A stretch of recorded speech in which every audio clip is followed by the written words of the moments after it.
tanghali guys. Maya uuwi na po kami.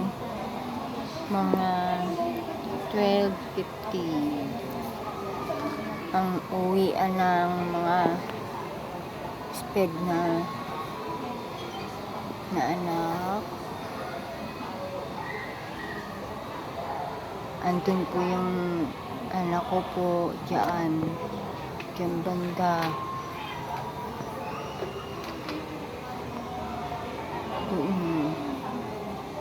Doon. Dyan. Yan. Dun po. Sensya na po, guys.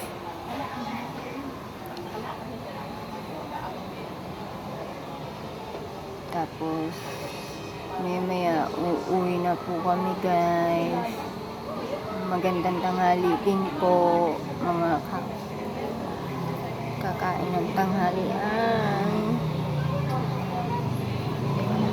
Kami hindi pa. Pag uwi sa bahay, dun kami kakain, guys. Bye! Dahil susundo na po ko, guys.